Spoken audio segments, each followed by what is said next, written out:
Maganda at maluwalhating araw po sa inyong lahat. Ngayong Huwebes, ika-28 ng buwan ng Enero, taong 2021. And gaya ho ng ating paalala sa inyo palagi at ni Presidente Rodrigo Roa Duterte, tayo po ay magsuot ng ating mga face mask and face shield. Huwag niyong kalilimutan, napakahalaga nito.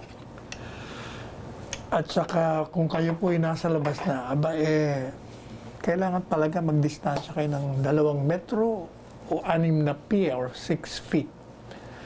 And keep on washing your hands with soap and water for 20 seconds.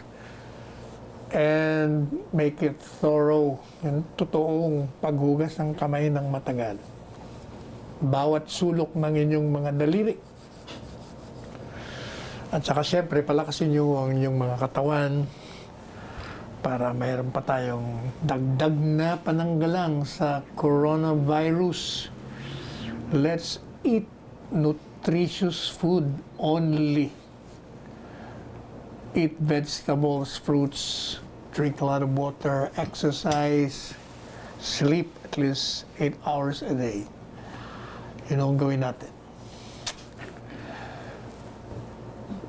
By the way, merong bagong pumutok na kontrobersya. Tungkol na naman as usual, violation ng protocol. Apparently, dyan sa Cebu, or rather sa Baguio, sa Manor Hotel, yung isang kaibigan nating ano ba ito si Team Yap? Si Team Yap is a celebrity, usually host mga social events. Nag-party yata, nag-birthday party. Hindi yata, nag-birthday party. And syempre, marami itong kaibigan Maraming umaten. Katunayan, nandun pa raw si Mayor ng Baguio City, Mayor Magalong.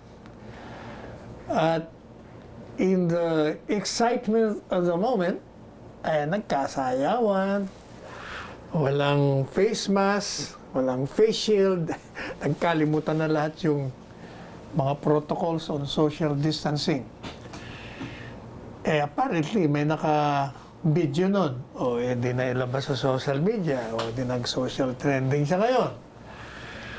Madalit sabi,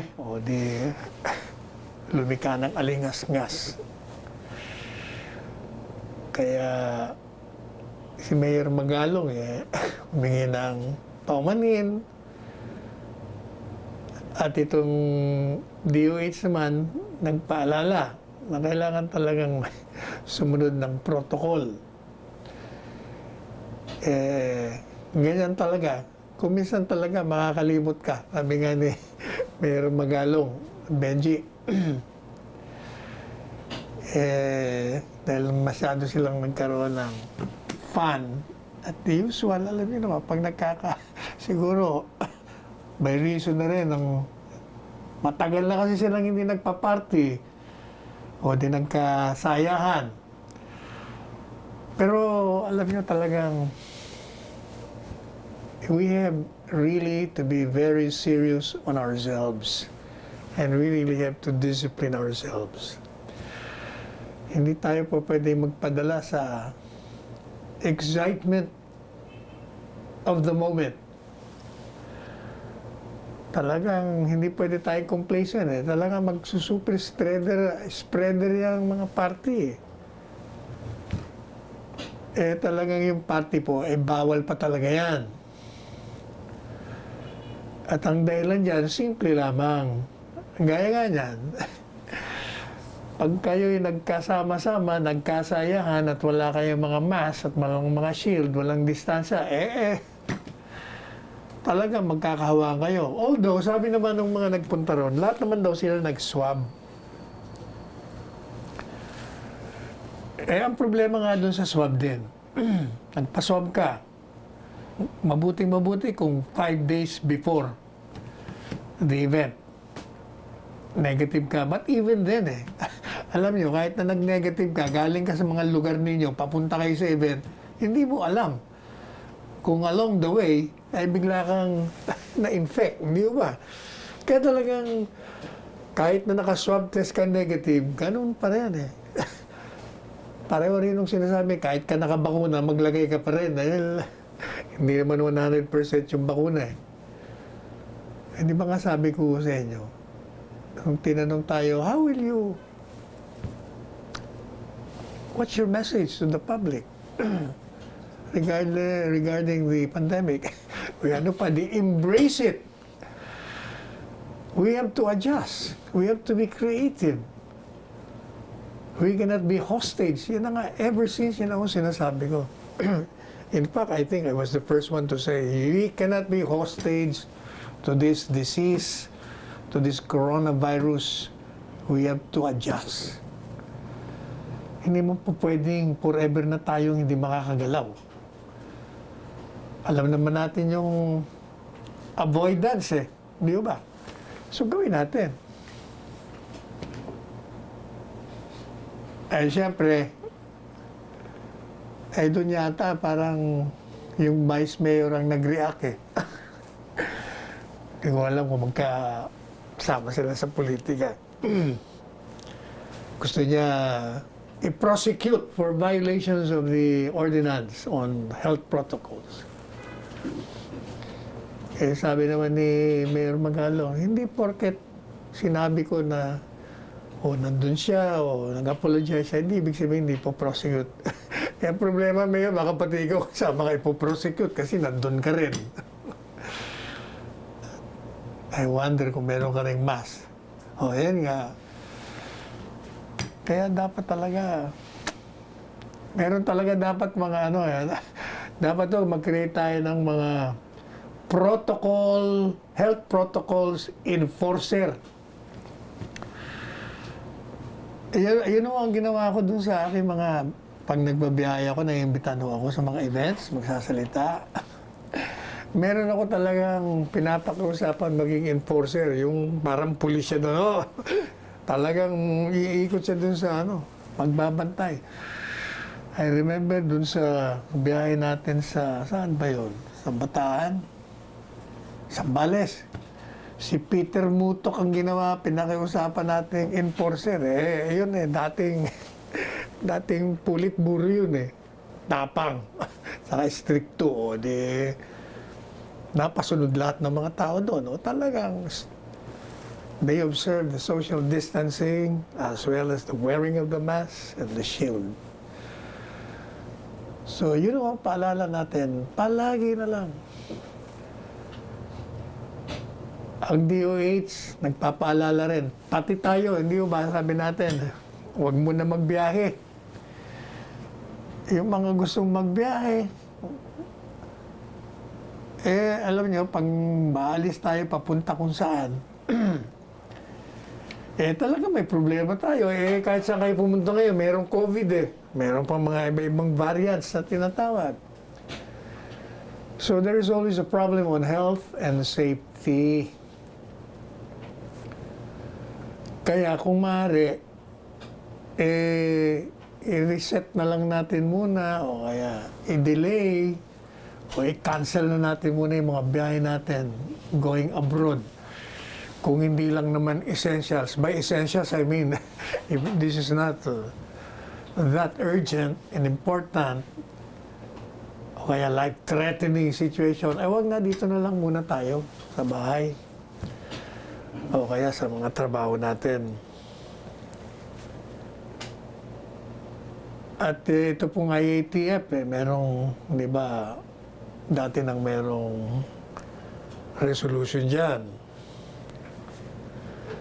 Habang pinapayagan, pero merong, habang pinapayagan yung lumabas, stricto pa rin yung yung mga requirements. Kailangan may round trip ticket ka. Kailangan meron kang travel and health insurance para doon sa mga short time visits. Kailangan merong check-in counters dyan sa Bureau of Immigration para meron kang declaration meron kang swab test negative.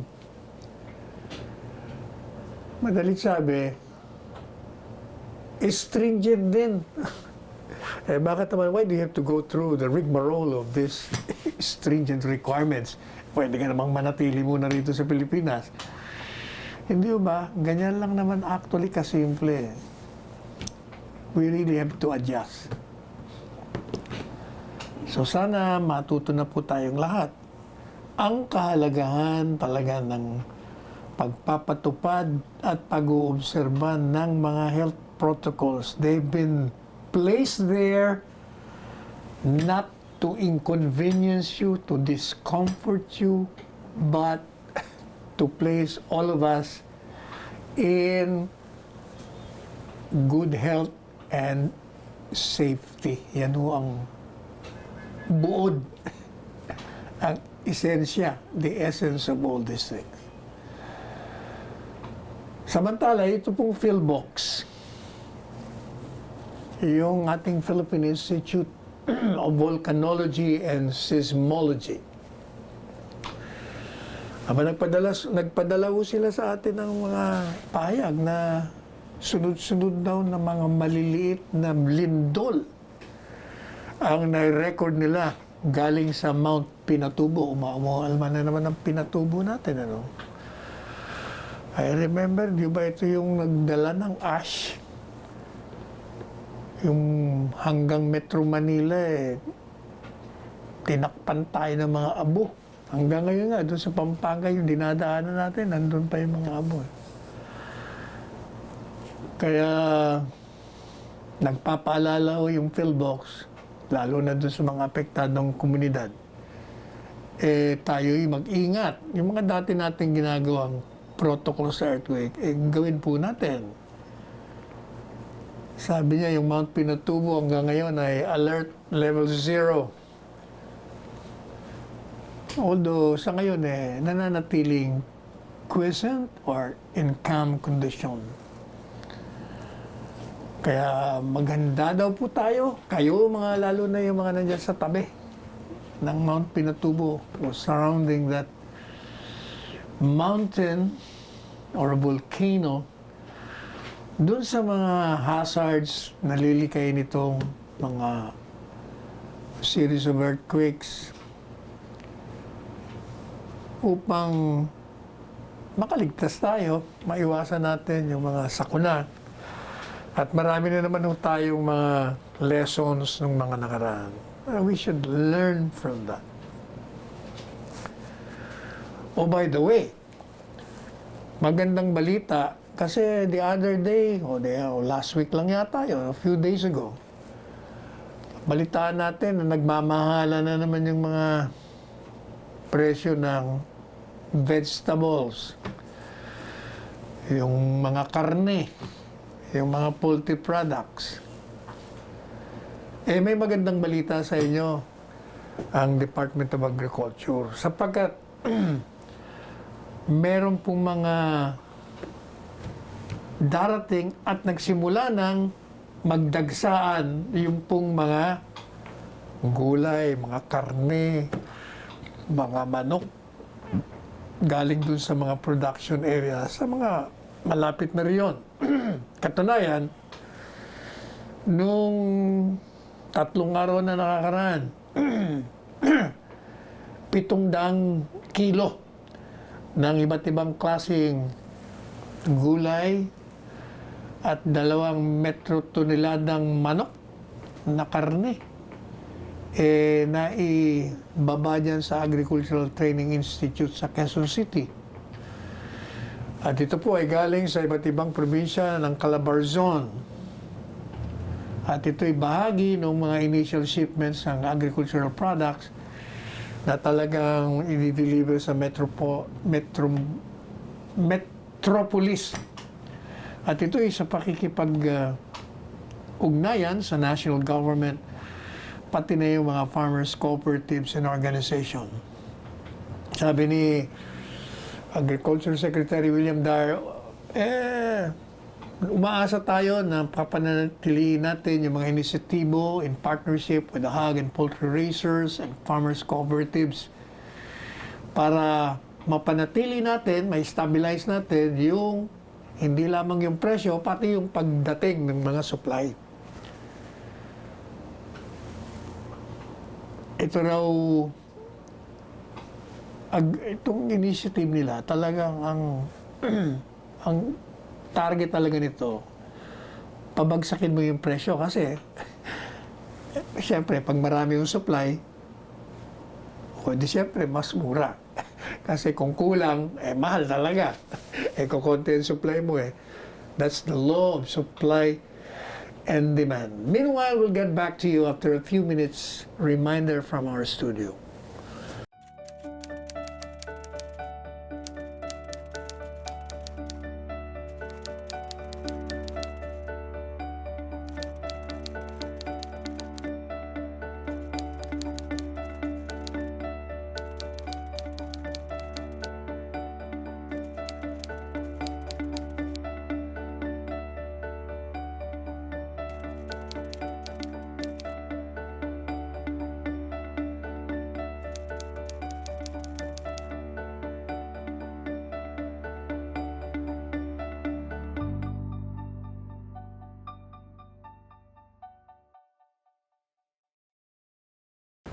O yung pong ating pamahalaan ay naglalayon itong ma-modernize, gawing makabago yung proseso ng pagrehistro ng mga negosyo sa ating bansa nationwide. Kaya ito ay naglunsad ng Central Business Portal, isang online one-stop shop upang marehistro yung mga negosyo sa mas mabilis at mas mahusay na paraan. Ito po ay gagawin ngayong araw na ito via Facebook Live. At sa paglulunsad po nito, ito ay kasama sa mga direktiba ni Presidente na yung pagpipila physically maging nakaraan na, kumbaga thing of the past. And umpisa na natin yung pag-revolutionize ng doing business in the country by making the registration faster, mas mabilis, easier, mas madali, and more convenient, mas conveniente para sa ating mga negosyanteng lokal at mga korporasyon. Yan ang sabi po ni Secretary Gregorio Greg Unasan. At ito naman pong paglikha nito, naayon ito sa Republic Act number 11032 or the Ease of Doing Business and Efficient Government Service Delivery Act of 2018. At sinasabi ko rin sa under Section 13, yung Department of Information and Communications Technology ay imamantini yung CBP para matanggal natin yung mga tinatawag na bureaucratic red tape. At para ma-promote din natin yung transparency sa mga business transactions. Kaya ito pong programang ito, pinapayagan yung mga nagre-rehistro na mag-apply para doon sa kailangang permit, mga lisensya, online. O hindi ba? Hindi ka na pupunta, hindi ka na gagastos, hindi ka na pipila. Online na Papindot-pindot ka na lang. Yung mga laptop. At the same time, sa parte ng mga pamahalaan, mas madali yung pag-monitor at mag-regulate mo yung flow ng traffic ng business registration. Mas efficient nga naman ang processing nito. At ito pong CBP Phase 1, ito joint initiative ho ito ng Anti-Red Authority at ng DICT ni Secretary Greg Unasan. Siyempre kasama po yung Securities and Exchange Commission, yung DILG, yung DOTI, pati na yung Department of Finance, yung SSS, yung BIR, Pag-ibig Fund, PhilHealth, Food and Drug administration, pati na yung Quezon City Local Government ni Mayor Joy Belmonte. Also, kasama dyan yung Cooperative Development Authority and the Land Bank of the Philippines. Madali yung ma-assess yung CBP, How? Through, business.gov.ph. Business.gov.ph. May magandang balita nga pala itong Secretary Artugade, yung ng DOTR.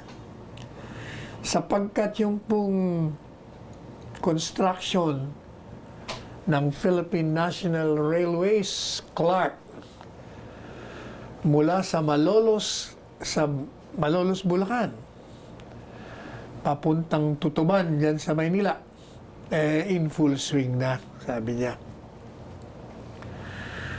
At dun po sa 24 hours, 7 days a week na schedule ng construction.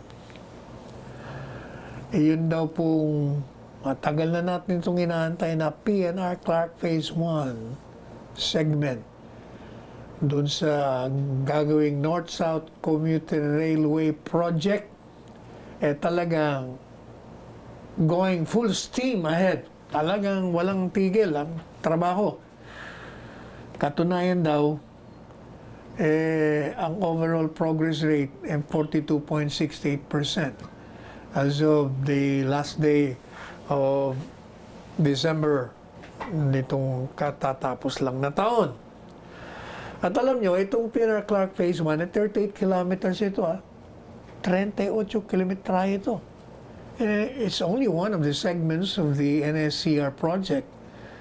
At ito naman yung centerpiece transport infrastructure ng Build program nitong administrasyon ni Pangulong Rodrigo Roa Duterte na iuugnay ang Central Luzon, ang Metro Manila and Calabarzon sa ilalim ng isa lamang na railway network. At pag ito po ay natapos, definitely, maiiksiyan na naman yung biyahe natin from Tutuban, Manila to Malolos. Sa halip na 1 oras at 30 minuto, kaya na ng 35 minutes na lamang. At ito po ay hopefully and expectedly meron ng partial operation ito by the end of this year. Pag dumating na yung mga first set of trains. Di magandang balita yan. Natatandaan natin, nung estudyante pa tayo.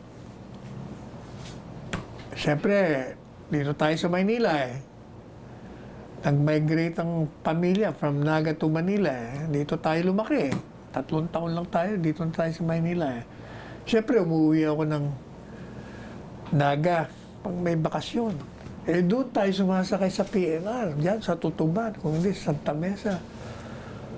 Maganda Apart from maganda yung tanawin mo, nakaupo ka lang doon, tulog ka lang Pagdating mo, nasa Naga ka na, o pagbalik naman, nasa Maynila ka na.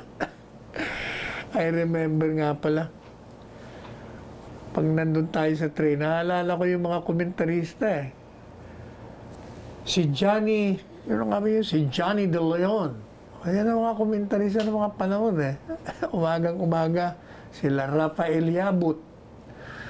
Tapos, thereafter, yung ating kumparing si Rod Navarro. Namimiss na natin yung si Rod Navarro. Maraming nilikha na mga phrases itong si Rod Navarro.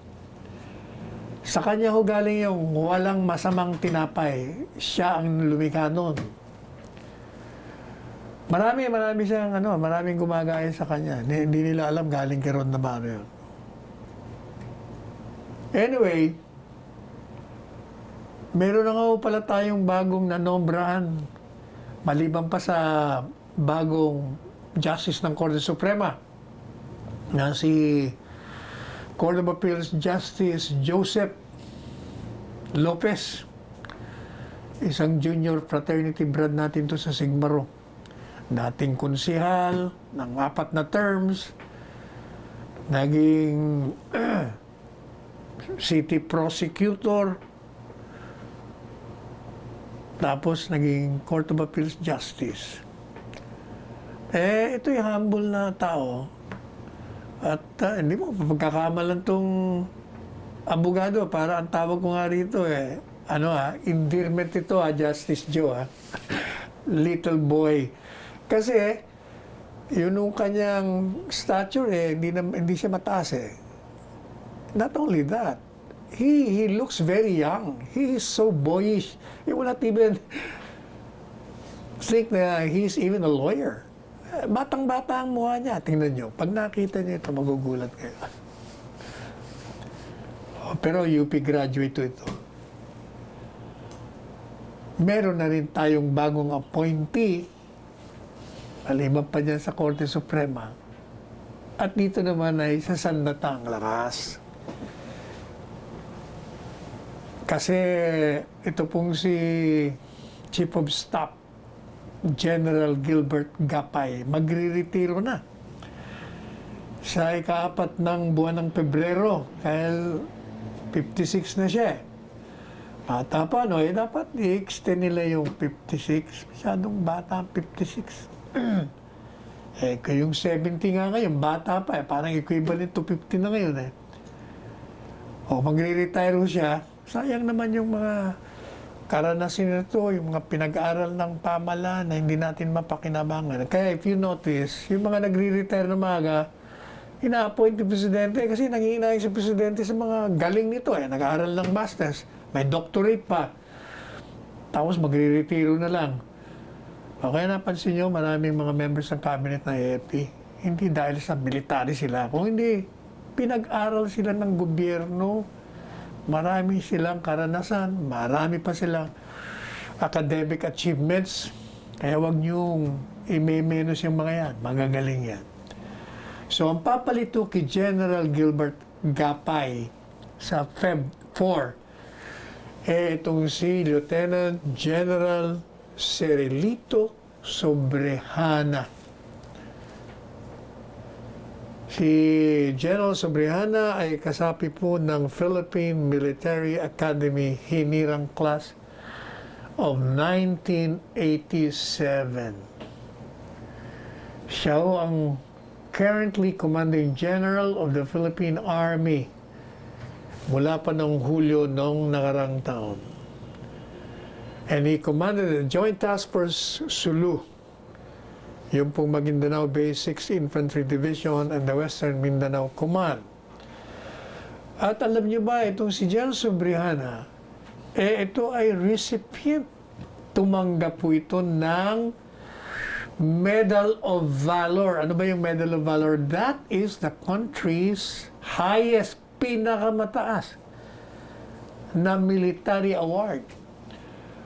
Kung baga, ito yung equivalent ng Congressional Medal of Honor of the United States.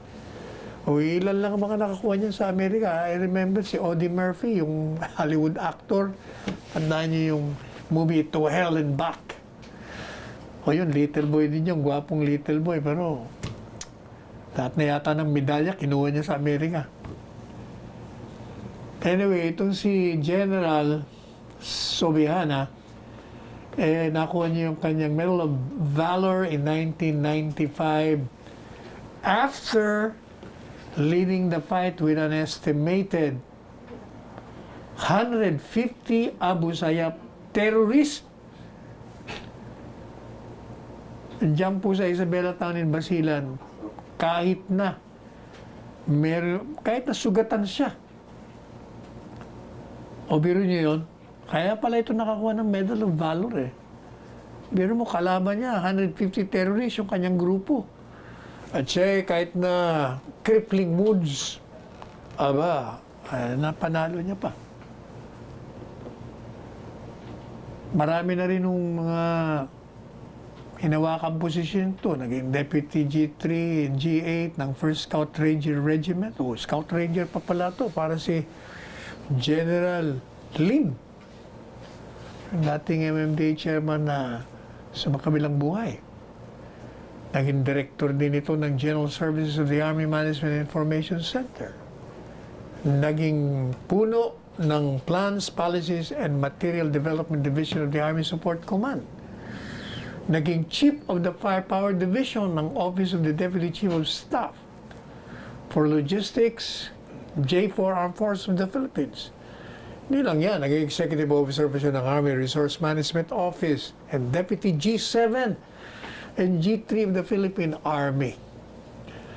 At alam po ninyo ba na he was deployed sa ilalim ng United Nations Mission in East Timor as the military observer from 2003 to 2004. At yung truce line between Syria and Israel, at siya ang unang naging Filipino Chief of Staff ng United Nations Disengagement Observer Force from 2013 to 2014. O bay, marami pala ito talagang dinaanang posisyon. At saka mukhang marami siyang qualities, ha. Siya ho isang ranger, isang special forces, isang paratrooper, isang scuba driver. Oh, scuba diver pa pala ito. And he took the nuclear, biological, and chemical training in Stockholm, Sweden. Oh, abatindi ano? Operations Research Analysis course at the U.S. Army Logistics Management College in Fort Lee, Virginia. Advanced Security Cooperation course at the Asia Pacific Center for Security Studies in Honolulu, Hawaii. He also attended seminars and workshops in Japan, Singapore, Thailand, Indonesia, and Bangladesh. Biro nyo yan. Ang dami. O ito sinasabi ko sa inyo. Can you imagine? Eh siguro, after a few months, magre-retiro din ito dahil 56 years old. With those kind of background, yung mga posisyon na hinawakan niya,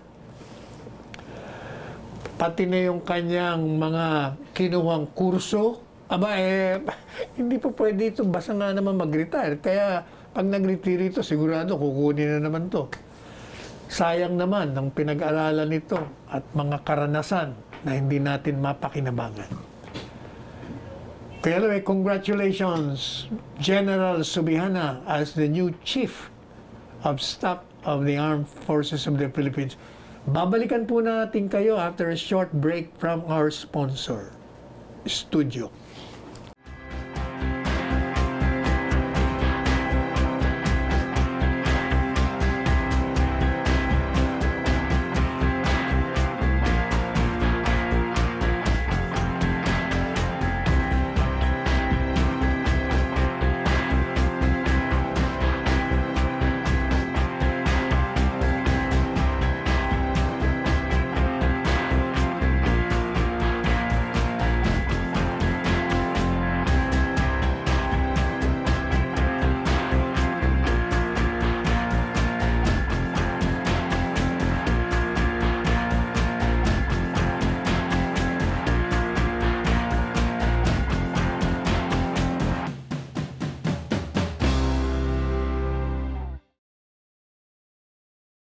Oh, balik na po tayo. O kahapon nga pala, na-miss nating batiin o isama dun sa mga umaten ng meeting dyan sa Bayambang, Pangasinan. Si Art Brian Celeste, Mayor ng Alaminos, Pangasinan. Sa bagay, kung minsan, Mayor Celeste, mas maganda yung nakakaligtaan. O di ngayon, solo kang binabati natin, di ba? Salamat sa pag-attend mo. At salamat din sa pagsuporta mo sa ideyang Duterte. Oh, by the way, di ba sinagot natin kahapon si Mayor Sara doon sa kanyang statement? Medyo nag-text kaming dalawa. One of this, either mamaya kung may oras pa tayo o sa Sabado o sa Linggo, di-discuss natin or tomorrow. Basta abangan nyo, magandang aming palitan ng salita. At saka may mga reaksyon na gusto mong ibahagi rin sa inyo. Oh, anyway, eto na. Ito, bumunga na ho yung, ito yung resulta ng mga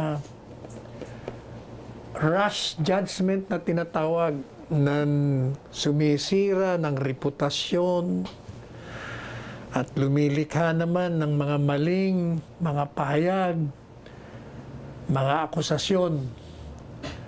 Natatandaan po niyo yung kaso ni Christine Dacera. Hindi ba, nabigyan ko lang kayo ng background, no? Sabi ko sa inyo no, I was in General Santos when this incident on Christine Dacera occurred. At nung tinanong tayo ng isang reporter doon, hindi ko alam kasi wala akong nabasa ang dyaryo noon. I was busy the whole day. Kaya hindi ako makareact kung anong masasabi ko. Pero ang problema nga, yung iba, nung makarinig sila ng about Christine Dacera at sinabi ng mga police initially na may rape, nako, ang dami ng sumausaw. Nagdagsaan na dyan sa social media yung mga akusasyon, kondemnasyon, ay mga miyembro ng Kongreso na sumali na rin. Nagbigay pa ng mga reward kung ano-ano. Madalit sabi, malaking issue. Initially, pag nasabi ng pulis na rape, siyempre, sino naman paniniwala mo? Siyempre, pulis. Wala ka namang iba. Ang reaction mo, maniniwala ka. Pero hindi ho yun ang training namin mga abogado. Training namin, let the facts come in. Saka tayo magbibigay ng ating sariling opinion on the case. So, the initial reaction siyempre, bakit ni-rape? Bakit? 10 lalaki daw at mga gays pa.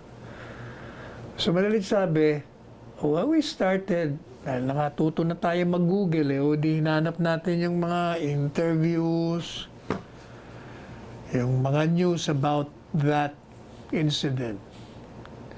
At nakita natin, napanood natin yung mga salita ng mga gay.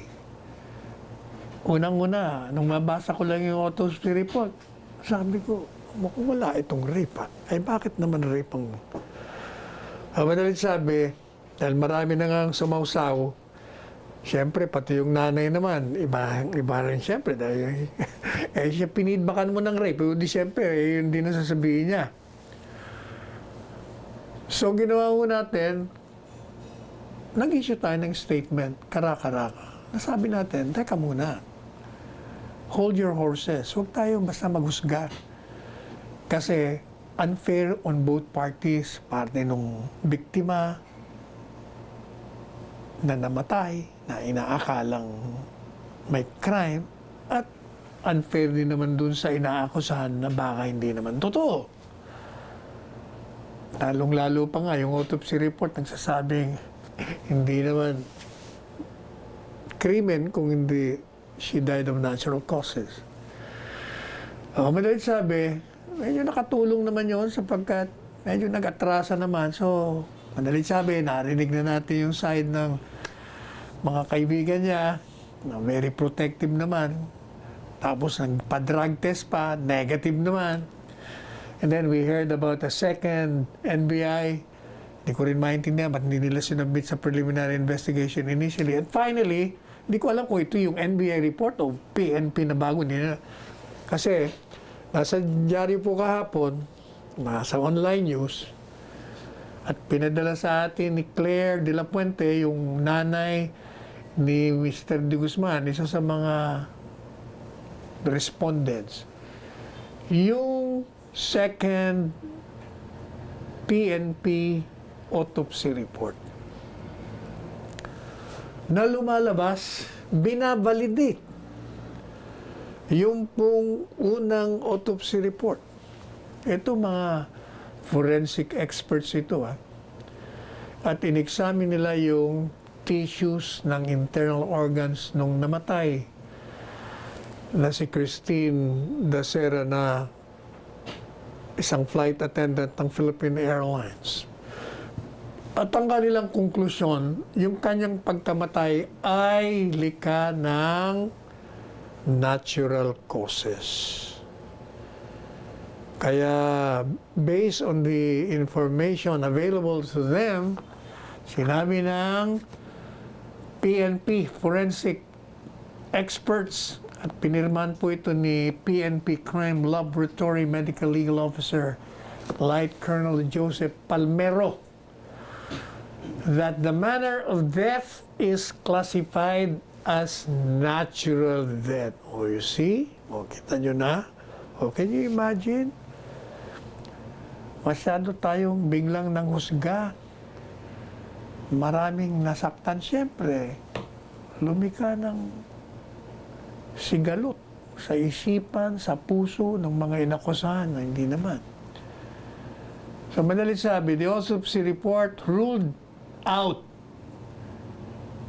homicide as the cause of Christine's death, noting that aortic aneurysm is considered a medical condition. Ang sabi po ng PNP forensic experts, yun daw pong rape, sinasabi, di ba yun ang akusasyon, may rape. O kaya naman yung drug overdose, kasi sinasabi na meron din drug. Ay hindi raw ito magre-resulta ng pagkakaroon ng aneurysms. Kasi kahit na daw merong overdose, yung overdose sa yung ruptured aneurysm, two different conditions. At hindi pwedeng pagsamahin ito bilang dahilan ng pagkamatay ng pasyente. Ano ang talagang nag-trigger ng pagkamatay ni Christine? And for that matter, any case similar to hers. Yung po daw ng pagtaas ng presyon o alta presyon, increased blood pressure. That is the triggering factor for the ruptured aneurysm. At kung meron man daw ng presensya ng droga o kaya alcohol, hindi ba kasi nagiinuman? Ilang oras sila nagiinuman doon hanggang madaling araw. Ito raw po ay incidental finding lang because kahit na walang alcohol at walang drug, o kahit na nga meron, rupture can occur if blood pressure shoots up from different strenuous physical activities. Kasi yung alta presyon daw, kahit na walang alcohol o drug, pwedeng mangyari yan. Pwedeng umakyat ang presyon mo sa papanong paraan. Sa iba't ibang mga paggalaw ng katawan mo, mga strenuous physical activities. Yung, halimbawa, kung ikaw ay nagtatakbo, kung ikaw ay nagwi-weights, kung ikaw ay nagbubuhat ng mabibigat, strenuous yun. Pati nga, ito, ngayon ko lang nga nalaman, pati daw yung pag-vomit, pagsuka mo, o retching, yun ay nakakadagdag din daw ng pag-alta o pagtaas ng presyon ninyo, natin. At ito ay magti-trigger ng ruptured aneurysm. Hindi lamang yan, ito, bago ito. Dapat malaman ito ng mga tagapakinig natin. At ng kanyang nanay, di ba sabi natin sa nanay, Ma'am Sharon, sa halip na magdasal kayo at maniwala kayo na may rape, ipagdasal nyo na lang na hindi rape, na namatay siya ng natural causes. Hindi ba? Mas maganda sa magulang na naisip niya na namatay ang kanyang anak dahil talagang panahon niya na at hindi siya nilapastangan. O itong sabi ho ng forensic experts ng PNP, yun daw pong aorta ni Christine Dacer. Matagal na raw ito, a long time ago pa, maybe years bago siya namatay. Madalit sabi, underlying illness nito. nandun lang. Kasi kung hindi raw siya namatay nung gabing yon, she will still die sa ibang pagkakataon na merong activity na tataas ang kanyang blood pressure enough or sufficient na ma-tear, ano bang tear sa Pilipino? Yung, anong tawag doon? What's tearing? Mapunit. Mapunit. Nalilika ngayon ng aneurysm.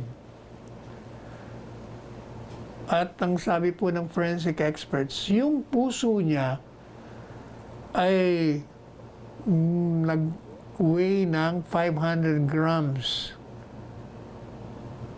Yung normal daw ay 300 grams.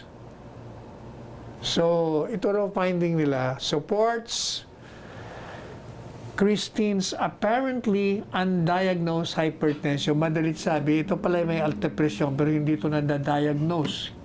Hindi ito lumalabas, hindi niya yata alam. Most likely, hindi niya rin alam ito. And ini-examine daw po nila, nakita nila yung mga hemorrhages, yung pagdugo sa loob ng katawan. Highly suggests that there was really significant increase in her blood pressure prior to her death. Oh, you see? Oh, di na, maliwanag na ho ang lahat. Mabuti naman, Ma'am Sharon. At hindi yun na gaya ng initial finding o haka-haka na matatawag na ni-rape. Ito naman pala talagang namatay due to natural causes at talagang panahon na. Alam nyo kasi talagang bawat tao ay may panahon na lumikas sa physical plane and for us to travel to the great beyond. Oras-oras lang ho yan. At si Christine, iniwan ho tayo sa kanyang panahon. Hindi ho siya nilapas namin. O sana matapos na yung kasong yan. Ako naman, magpatawaran na lang ho tayo. Talagang there are times when mistakes are committed. And there are also many times when people allow themselves to rush in reckless conclusions and accusations. Matuto na lang tayo dyan sa mga leksyon na ganyan. O samantala, eto na naman, kontrobersya na naman to, sinasakyan na naman to ng mga kritiko. Basta talaga nakahanap ng pwedeng ibanat, bumabanat . Alam nyo kasi, yung China, meron silang pinalabas na batas sa kanila. Chinese government, they enacted a law that will authorize their coast guards to shoot, to attack. Yung mga para sa kanila, pumasok ka doon sa teritoryo nila. Alam nyo, ordinarily, dapat wala tayong pakialam doon. Yun ang kanilang internal affairs. Ang problema, yung batas nila, patutupad nila, hindi lamang doon sa teritoryo, talagang teritoryo nila, kung hindi, pati doon sa teritoryo na inaangkin nila, na inaangkin din ng iba. O, yun ang problema. Dahil meron din tayo doon. Katunayan nga, meron tayong arbitral ruling, di ba? So, nagtataka nga ako ba't inilabas nila yung Chinese government. So, pag inilabas mo kasi yun, ibig sabihin, nagbababala ka. Mag-iingat kayo. Kasi, kaya, sabi ni Teddy Boy Locsin, tama siya rito, sabi niya, verbal threat yan by announcing that. Parang sinasabihan mo kami na kami ay handa na banatan yung mga sa palagay namin ay pumapasok sa teritoryo namin. Hindi naman pa pwede yan. Sana salita lang. Kasi, pag yan ang ginawa mo, ay may problema talaga tayo. Talaga magkakagulo tayo. Kaya meron tayong diplomatic protest. Nagprotesta na si Foreign Affairs Secretary Teddy Boy Locsin Jr. Sapagkat para sa kanya, sabi niya, this is a very real threat of war. Dun sa mga bansa na hindi susunod. Kasi initially, sabi ni Teddy Boy, wala tayong pakialam dyan. Batas nila yun. Pareho rin na kaya nating pakialaman tayo, hindi tayo makikialam. Pero sabi niya, after reflection, teka muna. Medyo yata iba dating Kaya nagpile siya ng diplomatic protest. Siyempre, yung mga kritiko natin, they jump the gun. Usual, hindi ko na babanggitin mga pangalan kasi gusto lang naman nila, banggitin ko mga pangalan nila. Sinasabi nila, ayan. Sabi niya, kaya naman China. Ano mga gagawin ng gobyerno rito? Ano pang gagawin natin? Ito yung gagawin natin. Mag-diplomatic protest ka. Alam nyo, sa labanan ng geopolitics, may kanya-kanyang estratehiya ang mga bansa. Pwedeng ginawa nila yan para pakitang, oops, baka hindi kami papayag ng ganyan. Away tayo dyan. Kumbaga, nananakot. Ngayon, kung matakot ka naman, hindi ka talo. Pero kung di ka matakot, lalaban ka. Puprotesta ka. Sabihin mo sa kanila, you just cannot do that, You can do that in your own territory, but we are also claimants to that territory na gusto mong i-enforce yung batas mo. Hindi po pwede yan. Away tayo dyan.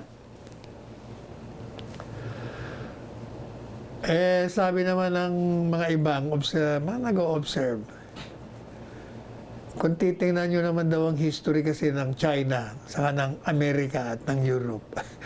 Ito raw China, never pa itong nanakop. Yun din naman ang punto nila, no? Wala sa kasaysayan namin ang nanakop, sabi ng China, na binabalidate naman ng mga observers. We never occupied any territory. Kami ang ino-occupy. Pero yung Amerika, yung Europe, di ba? Ang dami nilang kinolonize. Sila yun, hindi kami yun. Yan naman ang sabi. But whatever, ang dapat na rule of thumb for any country in this world, talagang dapat kaya tayo may tinatawag na international law, batas international that will rule or govern the relationship between countries. Para nga mapanatili natin ang pansamantalang kaayusan, meaning yung peace and order situation natin, mapanatili natin. Huwag natin na, dati na nga may tension, dadagdagan pa natin. Baka sumabog to, lahat tayo, we will all be casualties. Because in the event of a nuclear war, walang makakaligtas sa ating lahat. Hindi po ba? Kaya ako naman, tingin ko dyan, puro girian lang yan, girian. Kung sino ang, kumbaga parang poker yan. Pag nabola ka, talo ka. Puro ganyan lang ko yan. Sana. That's our hope and our prayer. Ito namang, wala nang katapusan tungkol sa bakuna. Sabi ng, hindi ko nga maintindihan kung bakit hindi pa sila natatapos dun sa kanilang, nandun pa rin yung mga pagdududa. Meron pa rin pinaliwanag na nga na hindi po pwede na ibigay ang presyo. Meron pa rin humihirit. Hindi naman nga forever yung hindi mo sasabihin. Ngayon lang, pansamantala. Pag natapos yung transaction natin, sasabihin natin. Kaya, saka na natin pag-usapan yung mga ano. Parang sawan-sawa na ako yung pag-usapan niya. Basta sabi ko sa inyo, concentrate na lang kayo dun how we will persuade, educate, convince the Filipino people that the vaccine, ang bakuna ay kailangan natin. Regardless of whether it is 100% effective or 50% effective, effective pa rin kahit na papano. Ano naman tong ito namang itong Duterte youth daw. Nagtangkang pumasok sa UP at nagpo-protesta. Hindi ko naman maintindihan. Itong grupong ito, ako, sa totoo lang, ako, I feel guilty. Kasi, in-entertain ko ito. Pinaniwala ako na ubod sila ng laking grupo Pinakilala ko ito sa mga dapat makilala nila. Hanggang ngayon, nagkaroon sila ng pangalan. Natuklasan ko ilan lang naman pala miyembro. Pinapaniwala lang tayong napakalaki nila. Pwede naman kayo magprotesta. Alam nyo na nga magulo dun sa loob ng UP. Ba't nyo papapasukin? You can always protest elsewhere.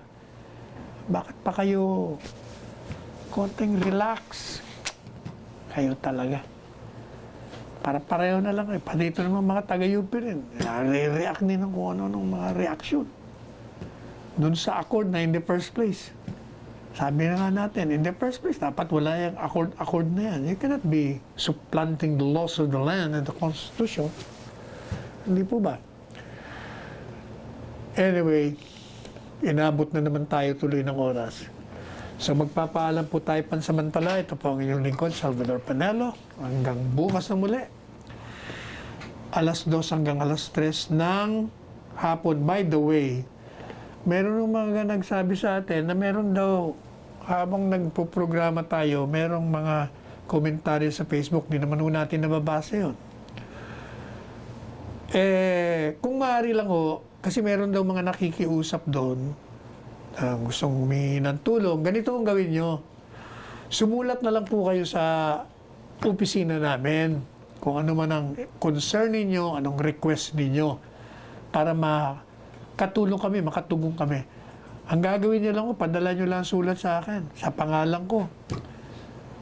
I-address niyo lang po dyan sa Malacanang. Darating po sa akin yun. Meron din kaming email. Gusto niyo, ang email namin is ocplc.neb@gmail.com. Ulitin natin, ocplc.neb@gmail.com, or you can write me. Tagay nyo, Salvador Panelo. Kahit na Malacanang lang, sigurado makakarating ko sa atin yun. Sa kami, Gate 4. Gate 2. Kahit Gate 4, pwede rin. Gate 2, pwede rin. Malacanang. New Executive Building.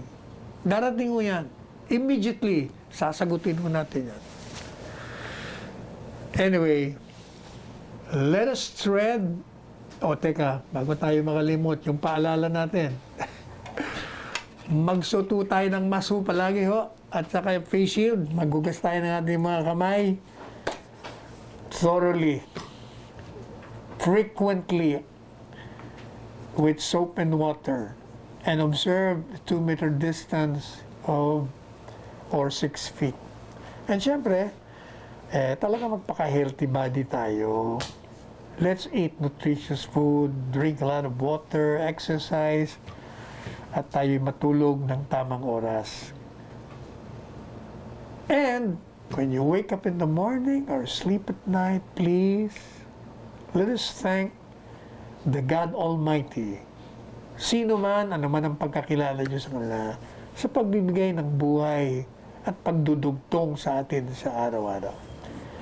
At tayo po'y manalangin na tayo'y hindi lamang bigyan ng blessings, kung hindi alalayan po tayo sa ating pagtak sa daan ng mga tinik, tayo makarating sa daan ng mga rosas patungo sa kaluwalhatian. Let us tread the path of roses. Let us go beyond the path of thorns. Magmahalan tayo, and I love you all.